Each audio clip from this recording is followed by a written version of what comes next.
Okay, what's going on, everybody? Welcome back to Secrets of Role Mangging for our Call of Cthulhu campaign. And yeah, so it was a real crazy session, as you heard. Plenty of things went down. It was a lot of fun. So we're gonna get kind of into the nitty-gritty of all the decisions that were made and whatnot. We're not gonna be going to the board. I didn't change it at all, mostly because I was lazy today. It was the first day of E3, and you know. Anyways, so we're just gonna kind of talk about what went on, and just realized I grabbed the wrong piece of paper, so we're gonna have to do it from memory. That's great. Okay. So Reginald was pretty serious into the mindset of wanting to leave town, as I said he would be. And I was expecting, I guess, the other members of the group to be a bit more hesitant about leaving town so quickly. And I think it helped that case that Maximilian was not there. Since he was the one that was injured in the bed, he would have probably been one to kind of say he wanted to stay in the bed for a while. But since he was not there, he was comatose, he had no opinion. And so, really, there wasn't that much. This was our 8th session, I think. I believe. Maybe I'm wrong. This might have been our 7th. I know it's numbered episode 8, but I don't know if I did like an episode 1 that was the haunting or something. No. This should be our session 8. Yeah, it should be. Okay. So we've done 8 sessions, and they're about to step foot onto Cairo. Which means they're pretty much done with 2/5. No, 2/6. Yes. Because there's Shanghai, Egypt, Nairobi, Australia. Yeah, so 2/6 they're done with. So at that rate, it's going to be, 24 sessions? Which is quite a few. But that's about the same as the Artemis campaign, I think, or maybe a little less. But that's assuming a steady rate and all that, and you can't really assume that. So it just feels like they're progressing pretty quickly. But I don't know. I have no real frame of reference, I guess. But, what's left in London? Other than the ritual at the house. Okay, really, I'll go through this. I'll see what else did they miss. Okay, so London, So we have Mickey Mahoney. Okay, they met Mickey Mahoney. We have the Penhew Foundation. They did pretty much everything there was to do at the Penhew Foundation. They didn't miss much of anything there. They had the Serpent in Soho. They wrapped that up completely. The Derbyshire Monster, which, yeah, we did speed that up quite a bit, but, for completion's sake, they did go there and they did investigate into that. That was a session. Then there's the Slaughter in Soho with all the murders, and they didn't really, they didn't really, okay, so there's the Blue Pyramid, which they went to. They didn't really find out everything there, but whatever. There's Inspector Barrington, which a character did speak to, and he got some info from him, so okay.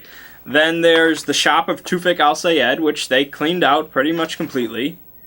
Then there's some other leads. The Thing in the Fog, which I don't really count, because that's not really, it's not anything. Then there's the Limehouse Docks, which they did miss out on completely. This is if they had... Okay, that's something that these players, I don't think, have done once throughout this campaign so far, and that's stake out a place. They have yet to do any kind of surveillance of a location or a person. It's always just go, go, go, go, go.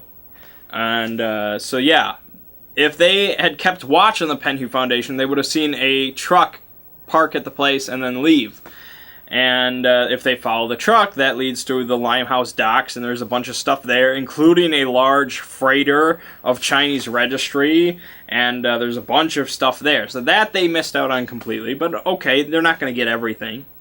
And then that pretty much just leaves the mansion, the manor house, which is, it does cover, 1, 2, 3, 4, 5, 6 pages or so. So, yeah, that was a major thing. So, I wanted them to go there because, again, we have yet to do a big ritual. I will not let them miss out on the big ritual in Cairo. I will fucking teleport them there if I have to. They will witness that one, because that's, like, the best one in the book. But, yeah, so I had sent Charlie the anonymous note, which, of course, was from, Nyarlathotep. It was from me.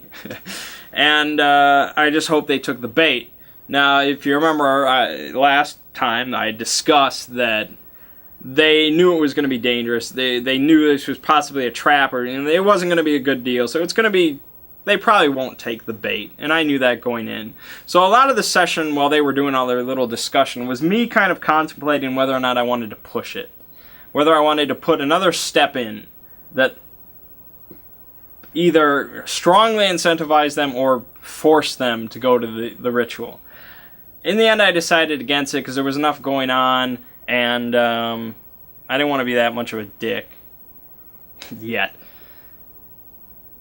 I could have very easily had one of them kidnapped. Probably Jessica would be the prime choice, and she would have been, taken part in a sex ritual or something like that.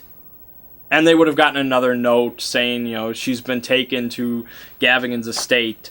She will be sacrificed tonight or something. And they would have gone there, most likely. They probably wouldn't have ignored that, because that's just not how games go.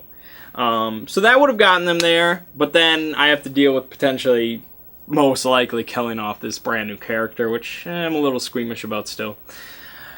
But yeah, the ritual is cool. I mean, I know I went into some details about it, but there's the ritual and then there's the mansion itself, which, had some more stuff, some more scrolls, bunch of books, a letter which linked Gavigan to Aubrey Penhew, and it's like evidence that Penhew is still alive, and that they want to take care of Jack Brady.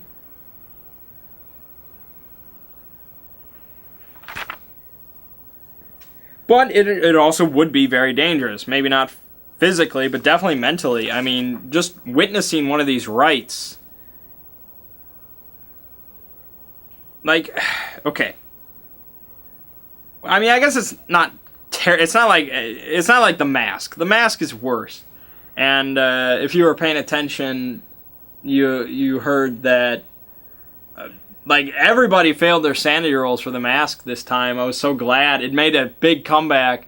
And so they saw Charlie saw Azathoth, I think, and I was like, yeah, you're insane. I didn't even let him roll. I was like, you're insane. You're done. I think both Sancho and Reginald both saw something terrible. And actually, Charlie saw Shub-Niggurath. But they both failed their sanity rolls, and I rolled really low, too, on both of them. It was like a 22 and a 25. Although I think I fudged Reginald's. I think I did roll 42, and I was like, no, that would make him insane. I want him around a little bit longer. So, yeah, I get to fudge things. But, yeah, if I had rolled like an 80 for Sancho, I probably would have dealt it out. Yeah, that was just... Because, lose 25 sanity. Oh, God, Okay. But, yeah, okay, back to the ritual. So, for the sex ritual, which is probably what it would have been, 1d8 plus 1 lesser other gods come in. They, warp in for the sex ritual. And seeing each arriving lesser other god costs you 1/1d20 sanity. Now, there's a rule in the book that says you, well, it might be an optional rule, but it says you cannot lose more than the max amount of sanity, regardless of how many you see. So, even if they failed all sanity checks for seeing all 9 lesser other gods, the most they could lose is 20. I probably would have instituted that rule. So, witnessing the ritual costs 1/1d6, and then the other one. So, the most they could lose from witnessing all this is 26. Which is a hefty amount. That is not something you want to experience, but yeah, that's not great. And then, you know, if they actually do, like, fail a sneak check or something, like they get caught, yeah. It says the other lesser gods will join in the hunt 50% of the time if they're found out. And, yeah, you don't really want to mess with, like, a good handful of lesser other gods. Don't let the lesser part, embolden you.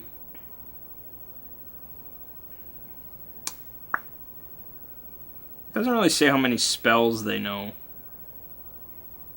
I'd have to look it up. But the damage bonus for every single one of them, okay, it's like 66, 66, 10d6, 3 at 5d6 each.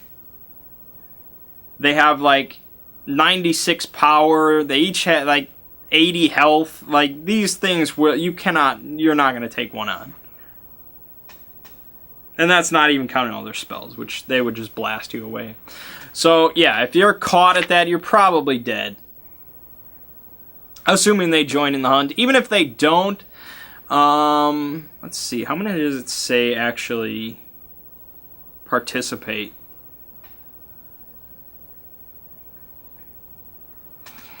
Yeah, I don't know if it says.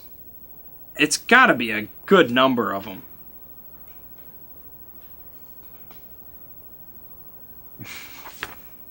It has to be quite a bit.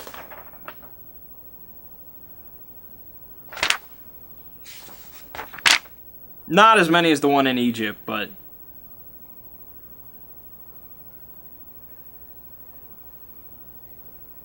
I know, I'm looking.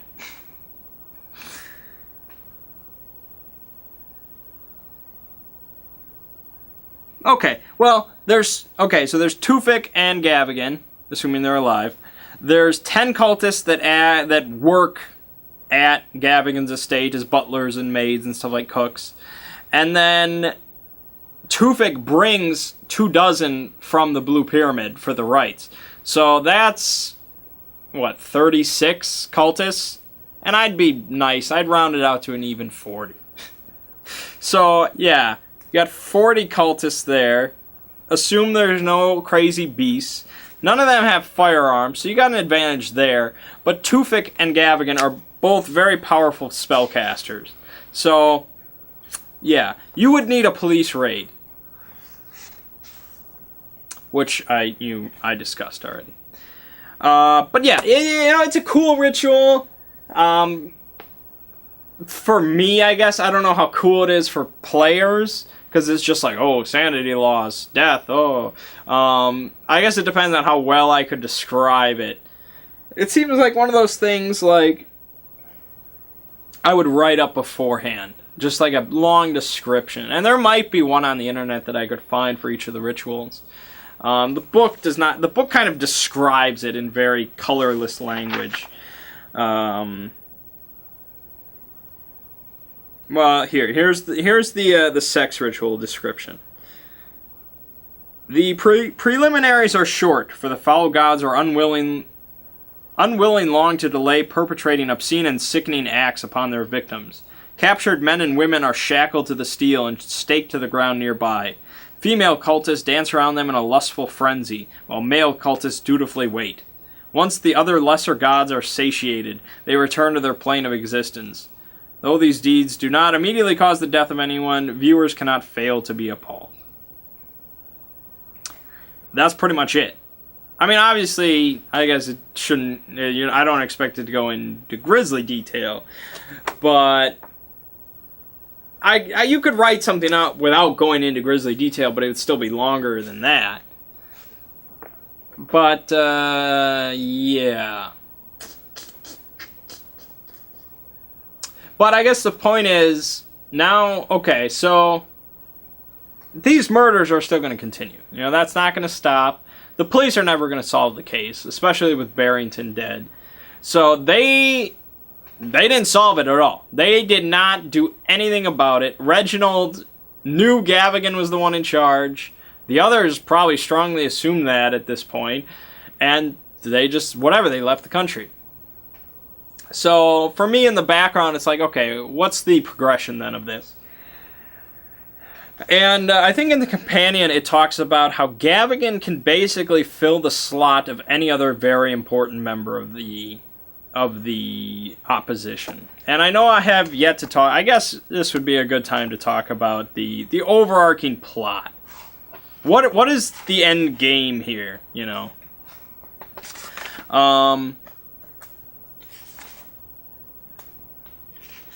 There's a nice long summary of events that talks about what all happened.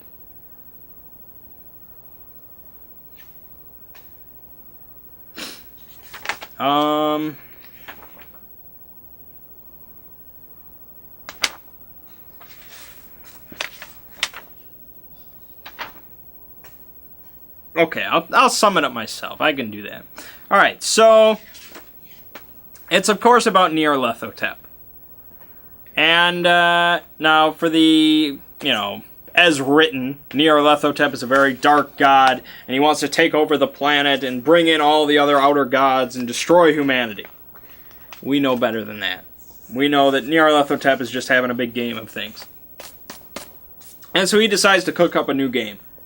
And he wants to get a few crazy people together and have them attempt to summon all the other gods to a great gate, and he'll have these other people that are going to try and stop him, and he'll just poke fun around with both groups. And so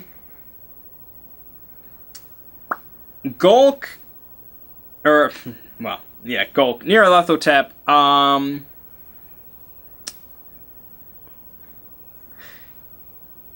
he cannot change the mind of somebody. Like, he cannot change free will. None of the outer gods can.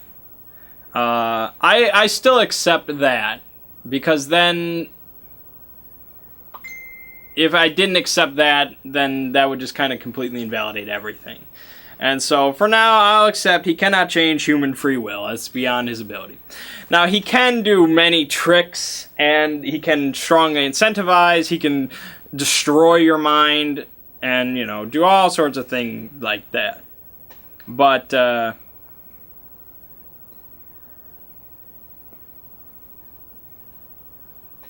he can't change free will. Okay, so what happened was, there is this priestess of a local cult in Kenya.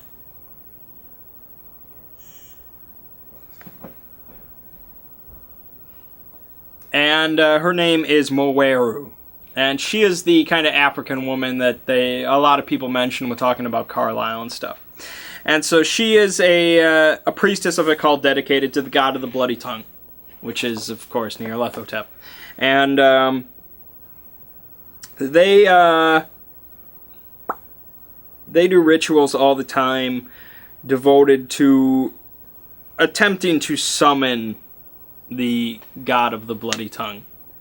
And most of the time it has never worked. He's never appeared. But one day it was different. And he did appear. And in fact, Nigel Blackwell was actually there that day to witness it. And he wrote about it in his book, Africa's Dark Sex. And so, on that day, this is the day Nyarlathotep decided he's going to put this plan into motion. And so he speaks to Moweru, and he tells her that this is what he wants to do. He wants her to get this group together and open this great gate that will summon in all these outer gods and whatnot. And so Moweru is sent to New York and her mind was filled with modern knowledge and all, how to be a classy lady, and she's given money and everything she needs. And so she goes to Roger Carlyle. And I guess the question is, why Carlyle? Okay, hold on. So she uses the spell Send Dreams to align his mind to the commands of Nyarlathotep.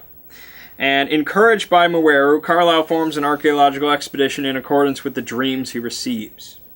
The people whom Nyarlathotep wants for his scheme are superior in skills and social class, but flawed in character. 3 have profound desires to escape. Carlyle from his personal failures, Hypatia from her abortion, Huston from the scandalous suicide of a lover. A 4th, Sir Aubrey Penhew, wants to become a pharaoh. Even Nyarlathotep is not so powerful that he can change human will. He must choose from among those who are susceptible to his gifts.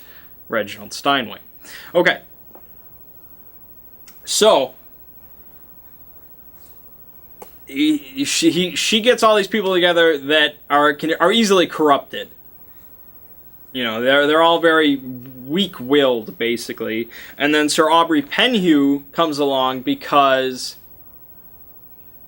he is a member of the cult of the Brotherhood of the Black Pharaoh. He is a member, and he loves Egypt so much that he wants to go back in time to be a pharaoh. That is his dream. And only a god could really do that for him. And so the only member of the party that was not meant to go along was Jack Brady. And it says here, in a lucid moment, Carlyle nearly redeems himself by bringing along Jack Brady, his bodyguard and confidant.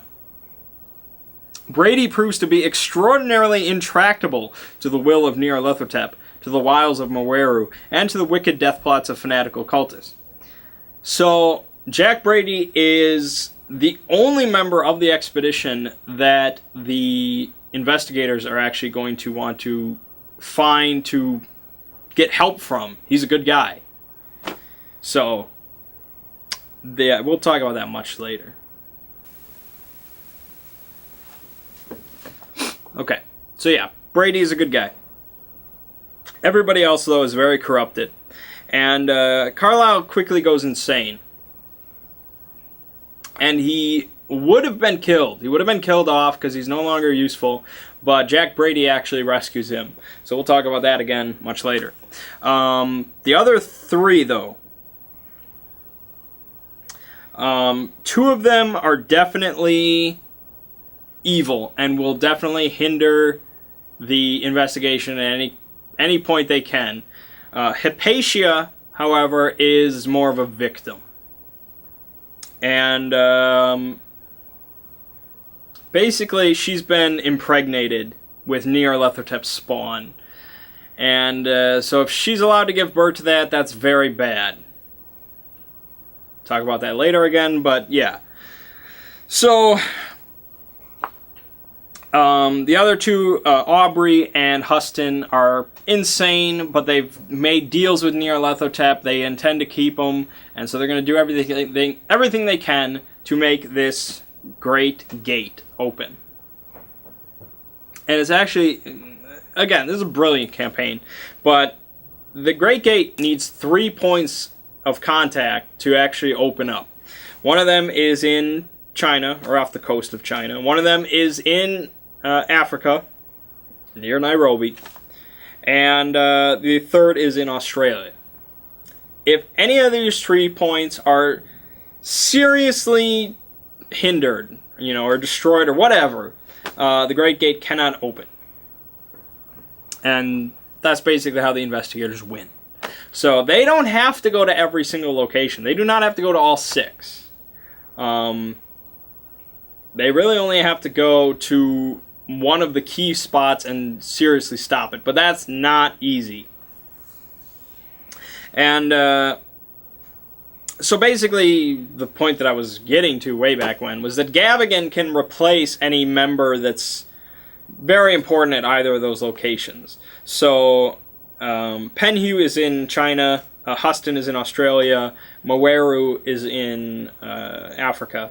So if any of them die or something like that, Gavigan could show up to take their spot. Okay. So it's not good that they let him live, but does it have any immediate impact for London? Not specifically. I mean, what is Gavigan's importance if he doesn't take the place of him, but he's still alive? Like, what is he doing there? That's part of it. It says somewhere...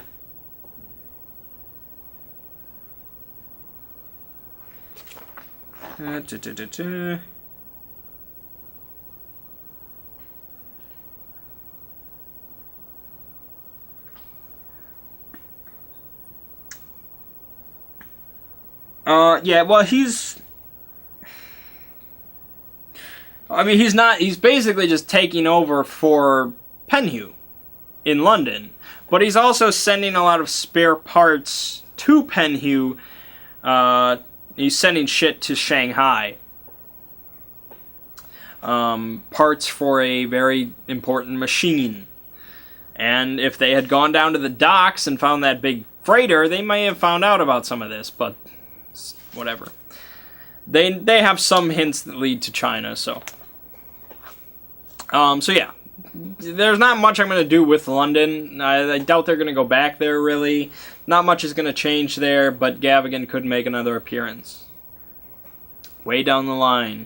Probably looking at, a group of completely different investigators he's never met, but what are you going to do? Okay. Right. So, yes. Let's see here. Okay, so like I said, throughout most of the session, Ziggy had been messaging me privately, basically talking to Gulk in his head and stuff like that. Very much just losing it, man.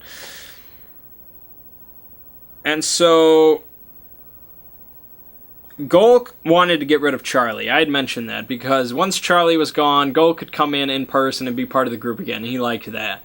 So he hated Charlie, wanted to get rid of him. But he didn't want to just blast him, because I didn't want to just blast him. We can do something better than that. Because we got to involve Reginald because Reginald's losing it and it's hilarious.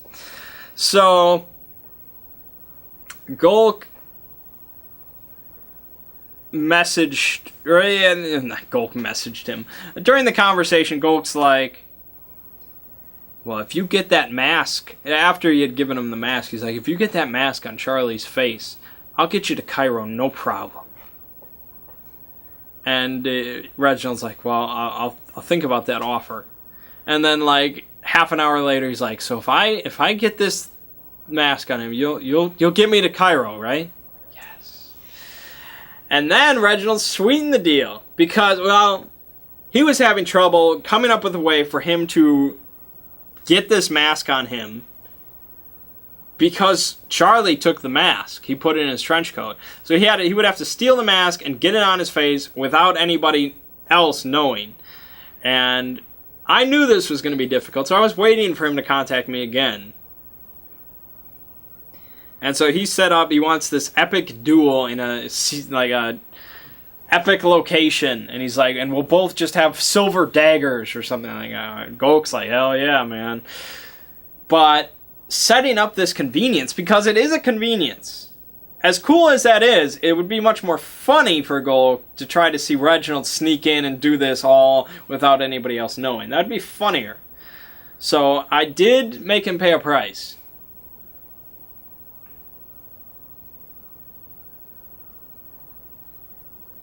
I think I reduced his appearance by 3. Yeah, it wasn't a huge price. Especially since most people think appearance is worthless. It kind of is. So I was like, whatever. So yeah. And then boom, they both appeared there and they did their little duel. And so the question is, I think he asked Gulk, like, if we do this, will you interfere? And I was like, no, he won't interfere. Would he have interfered? Like, if Reginald was, like, bleeding out and Charlie was like, ah! Would Gulk have interfered? Probably. Probably. I cannot say for certain because it's over with now, but probably. But from now on, if another player gets into a situation where he can kill Reginald, I will allow it, because I think Ziggy is like holding on to this character just because he kind of has to. So, yeah. But yeah, it was very epic to picture in my head these two characters that had been together for quite a while now, dueling on top of this tower surrounded by this painted world with silver daggers and shit, and just all these slashes and misses and dodges going around, and the weak little knife throw and the tears on the mask because he put it on his friend's face just so he could continue serving his Dark Lord. It's epic stuff, man. You can't make this shit up. Well, I guess we are kind of making it up. But anyways, all right. So that was that.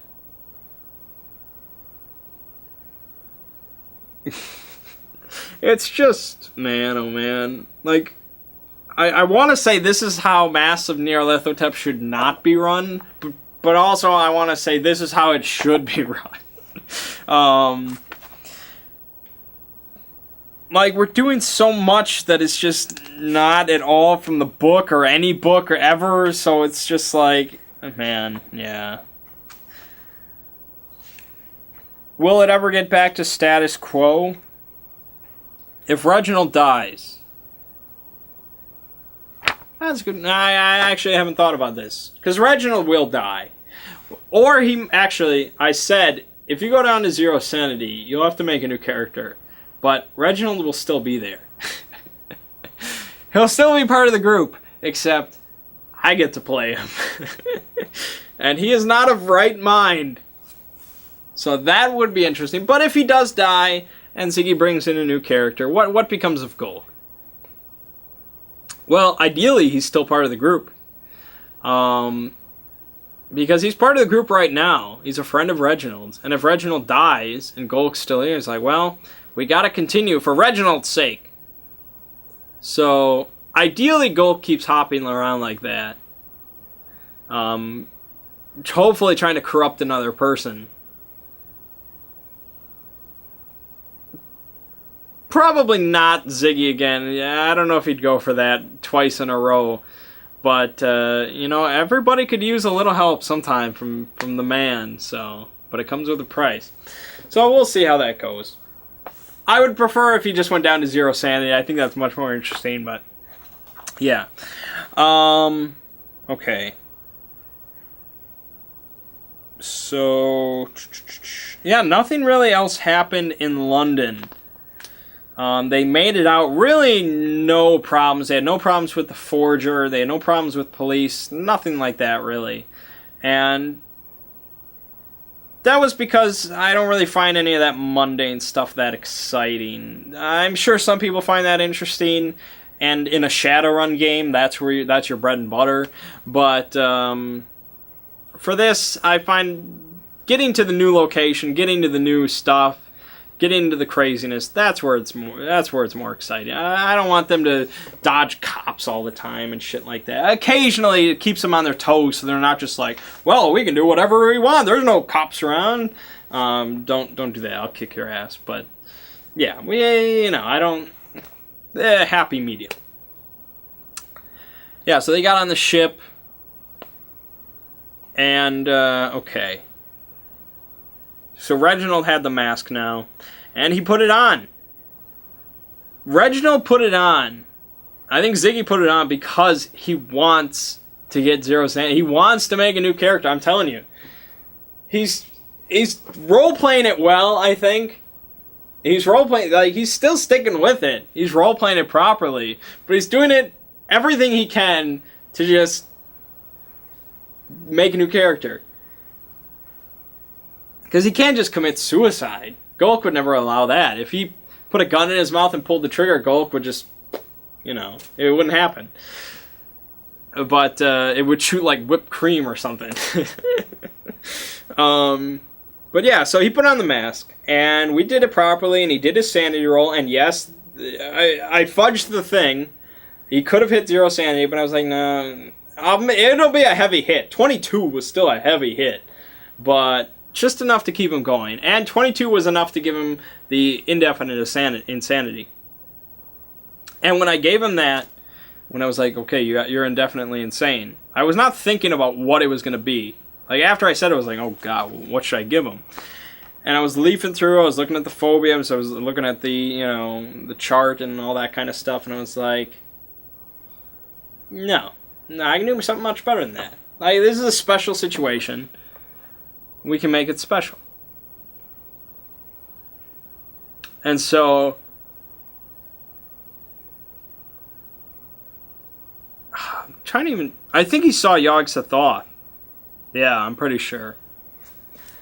And so he saw all these memories and stuff of him throughout his life, and he saw this change that he's gone about. And so his mind could ration out that these are dark things that are happening to him, and he shouldn't continue. But his mind flipped and went the other way, in that, no, this is what I should have been doing my entire life. This is what I was meant to do. I meant to serve my Lord.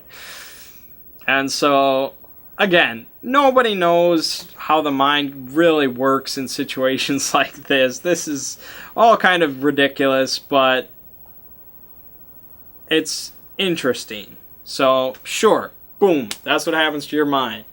And so now, after that, he always referred to CoC as Master. Because he called him, he spoke casually to him, and then he's like, I should probably speak to him with much more respect. And I'm like, yeah, this is your God. You get the privilege of speaking to and serving. So he called him Master from then on. And so yeah, that's like, he was okay with it because that just made everything easier for him. He doesn't have these guilt or anything. And I was like, yeah, it's good for you. It's not good for anybody else. Because now there's no hesitation. There's really not much of Reginald left. A little bit, a sliver, but not. There is that bit of insanity, or that bit of sanity, that would, like, if one of the other players is about to kill him, there's that bit of sanity that would allow it.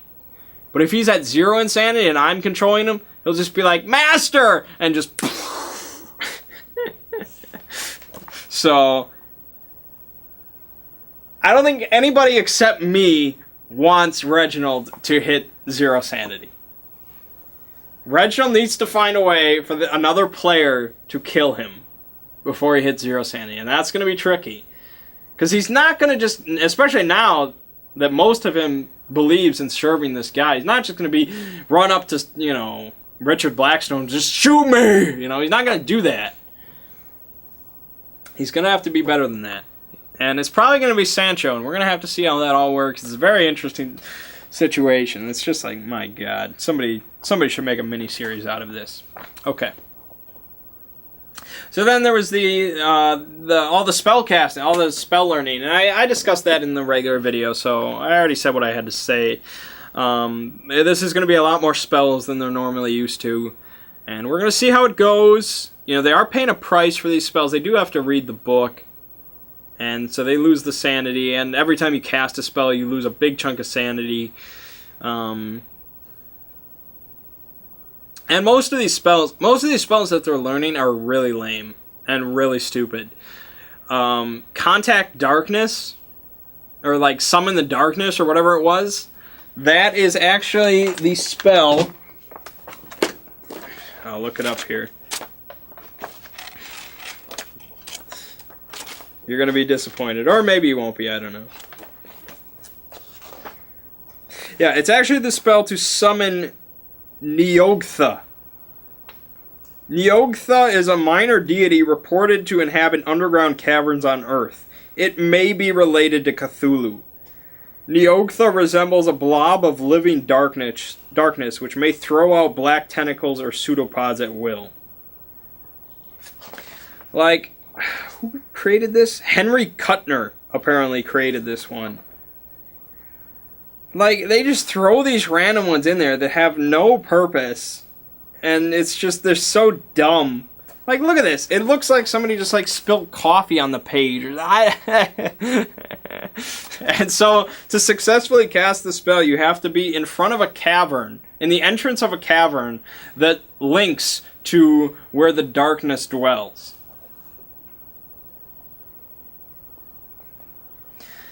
And so, there's two different types of spells like these, if I can find it.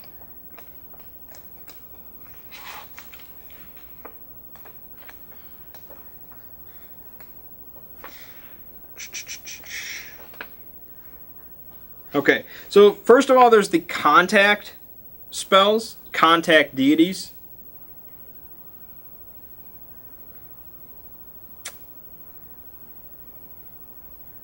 And so you cast this spell,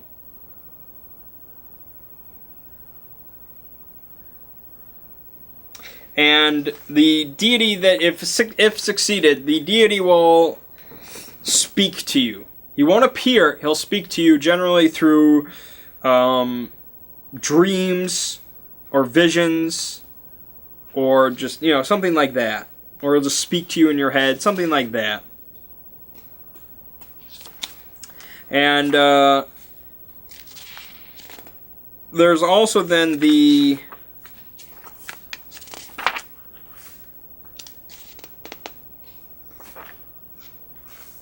hold on. Oh, maybe there isn't. Is there only the one? Oh, that was my notes. Hold on. There might just be the contact ones. Because there's, okay, for regular, like, Mythos minions, like deep ones or something, you can contact them, and then you can summon them.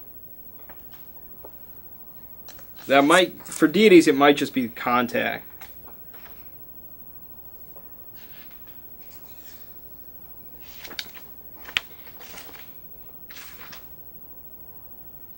Oh no, I'm wrong. It's, there's also call. Yeah, so you have to make the distinguishment. There's call deities and contact deities.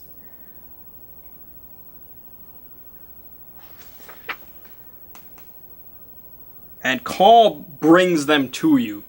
So if you call Azathoth and he appears, well, the world ends, but you know. Okay, I'll pick a. If you call Haster, okay, he'll appear. But if you contact Haster, he'll give you like a dream or something. So that's it. It's much easier to contact one than summon them, as you can imagine. So what the hell was I talking about? I think they got contact. Actually, no, they got call. Because there is no contact Nyogtha. So yeah, they got call.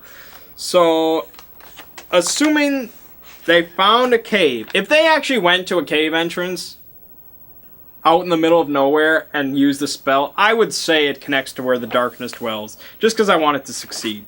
If they go through all that trouble, sure.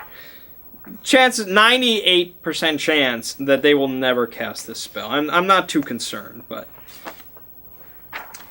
oh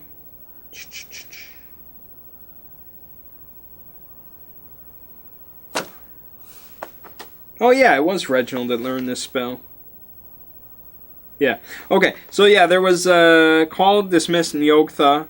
Call, dismiss, Shub Niggurath, which would be, you know, bad.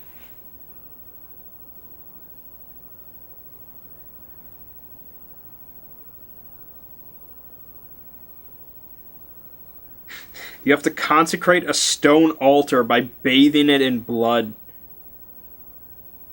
every time you want to call it. And each dark young present adds another 10 percentiles to the spell. Where are you just going to find some dark youngs? Oh, I know. There's a spell in here to summon them. So yeah, I can't imagine a situation in which the players, especially in a campaign like this, where they have, well, I guess they don't, only Reginald really has open access to CoC, but I can't imagine where somebody would be like, man, I really need to summon Shub-Niggurath right now. Like, what does a Dark Young sanity cost? Getting way off topic.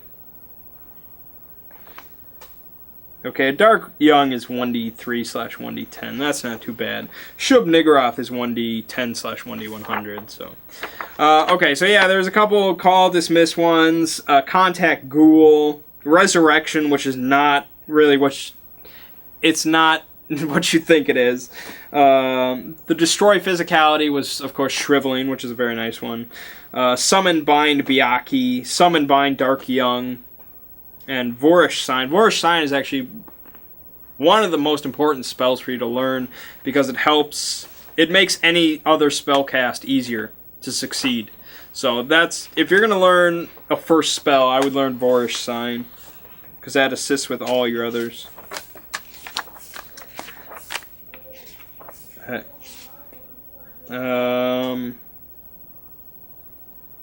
Yeah.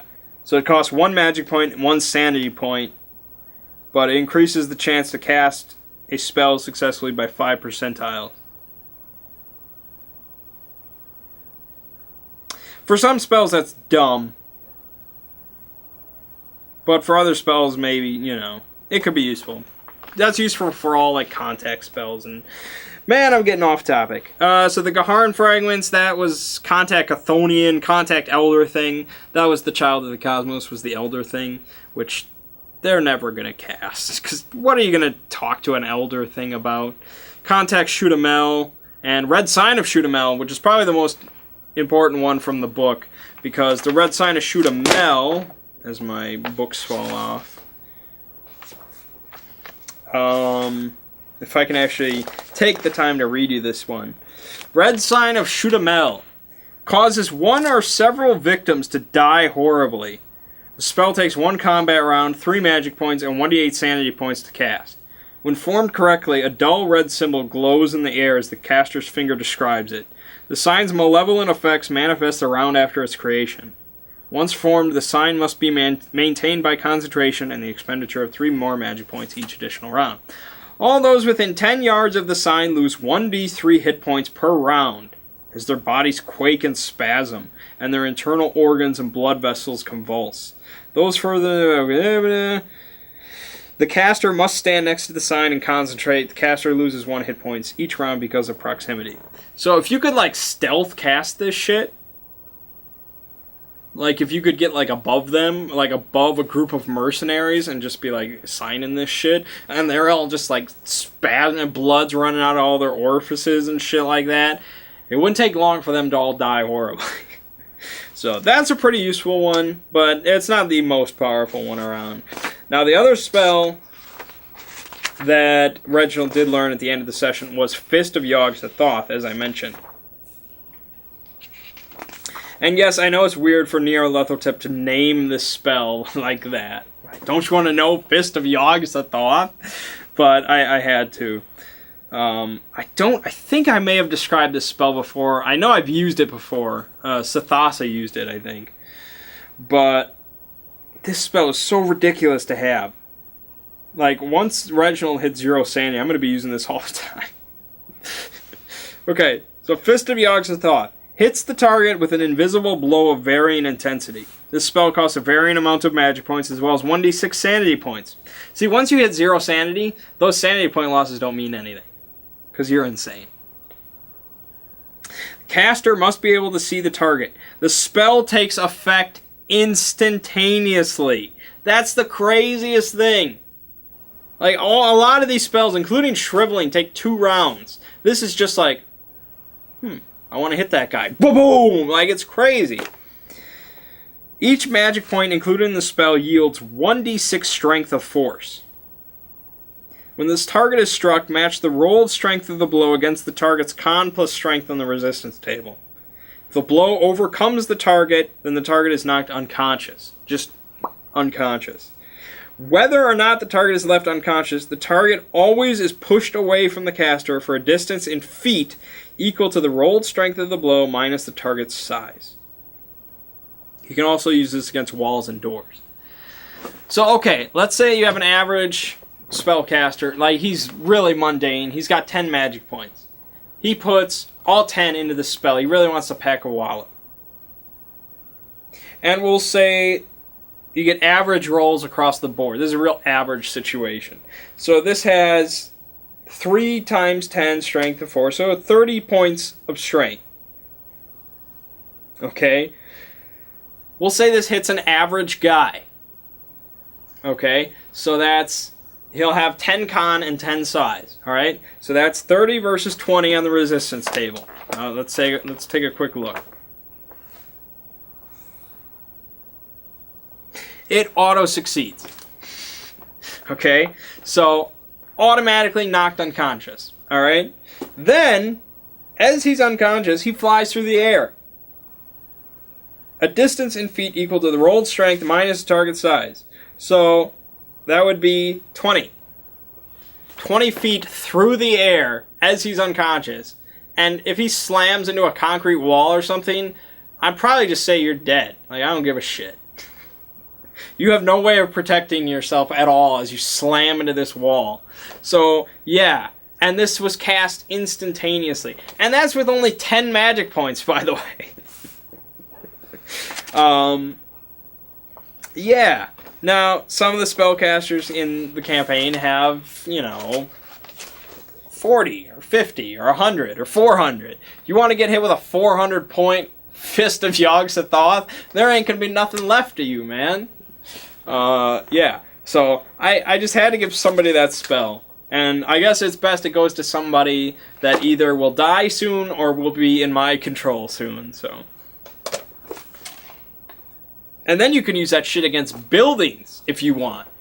Like, you're just like, fuck this building, man. Boom! Like, oh, man. Too cool. Okay, anyways, what the hell was I talking about? Okay, I have my notes here, blah, blah, blah. Okay. Alright, so yeah, then the thing with Sancho. Right. Reginald did not handle that situation beautifully. He got attacked pretty quickly as soon as he started the incantation. But again, he's not of perfect mind right now, so it's okay. And he does have a protection deal with Golk at the moment. He will make it to Cairo safely no matter what, so no, I was not going to let Sancho do anything. If Sancho did succeed in, like, shutting him up for the incantation, I would have just had to improvise there. I would not allow him to kill Reginald. It wouldn't happen, so unfortunately for Sancho. But, yeah, so he did get the mask on. He did lose the 25 sanity points, which is a huge blow for a character. But he is a pretty fresh character, so it's okay. Somewhat. And then he got his indefinite insanity. And that was just kind of a stroke of genius. I don't know what I was thinking of. Where it just, like, I get these flashes, man. I can't explain it. It's Nyarlathotep giving me ideas. I don't know. But it's just like, oh, he thinks he's Charlie Chuck now. Oh, man. We have not really gotten into much of the insanity stuff. Which is a major part of Call of Cthulhu, is role-playing all these crazy phobias and, hallucinations and stuff like that. But, so much happens that I can't really keep track of it. But having split personalities, that's a good thing to have. I mean, we have Reginald. He's our king of insanity. But the split personality, that's good. It puts all that just in their hands. Go ahead. I don't have to come up with hallucinations or any shit like that. You just deal with your split personality. And so that's going to be a blast for the next session to deal with that. Especially once... I guess the other characters are going to question it, but they're just going to be... Golk will just be like, well, in traumatic experiences like he went through, the mind can shatter or something because, that's the truth. He went through a traumatic experience, whether it be a gas explosion or, seeing Azathoth. So, yeah, that was pretty brilliant. We're going to have to do some more of those. Like, that's going to happen much more going in. Cairo, there's a lot more crazy shit to see. In London, there's really not a tremendous amount of sanity lost going on, except for the big ritual. It's just a lot more cultists and stuff like that. Cairo, you have more supernatural stuff going on, and then Nairobi, you know, it gets worse and worse and worse. But yeah, I was proud of my decision there. I thought that was good. And it also protects Reginald a little bit. Because even when Sancho does come back to his personality, he's not going to remember... He's going to remember talking to Reginald. That, I will emphasize, that is the last thing you remember. And so that will probably lead to trouble, but not as much as just you remember fighting with Reginald. He scorched you with a spell, you know, and then it's just like, okay. So I'm leaving it in Ren's hand as to when he flips on his personality. Unless something traumatic happens, then I'll decide when it flips. But, yeah, so... Crazy stuff, man. I can't say I'm missing Shadowrun too much with all this stuff going on. Shadowrun was fun. It was cool. I love doing all the hacking and stuff, but how can you top this, man? This is like the pinnacle of pen and paper RPGs, man. It's just a bummer we can't find another person because everybody that is interested watches this. So at least we all get some enjoyment out of it. I would rather be doing this than have a 6th player, I suppose. But, yeah, so they're going to head to Cairo next for a fact, unless, you know, Cthulhu attacks their ship, I guess. But most likely they're going to arrive in Cairo next session. So we went through most of the details of that. You know, they're going to have the guide and Mahmoud, and they're going to go to Faraz Najir, and they're going to have to deal with his bullshit. And the insane Warren Bessart, and John Candy, the Egyptian Museum, Omar Shakti. We'll see what they have to say about him. You know, if Reginald's still around and he asks Gulk about him, Gulk will probably tell him the truth. And then there's also the Clive expedition, which I didn't get to talk about at all, and that's just craziness. And underneath the pyramids, and going into Nyarlathotep's, you know, personal chamber and shit. Yeah, you know, it's crazy. But I'm pretty pooped tonight, so I think that's going to end it up for here. Again, you know, 3 weeks until our next session. I can usually do a pretty good job of, you know, remembering what's going on, but, you know, for the players, I write up a recap, but for you guys, you kind of just have to hope for the best, I suppose. There's not much I can do. I'll try to do a recap at the start of the next one, but yeah. Yeah. Oh, I'm an evil bastard, and I'm loving it. Like, I just feel like I'm supposed to be evil. How can I not be? Like, when you're playing D&D and you're running it, it's like, okay, I gotta be fair. And I'm like, oh yeah, he was doing it. It was like, here it's just like, fuck him. Oh, man. So, if you ever really want to just take it out on some people, DM Call of Cthulhu. It'll be good. But that's gonna wrap it up for me today. So, my name is Mang. This has been Secrets of Role Manging for Masks of Nyarlathotep. And I'll see you fine folks in 3 weeks.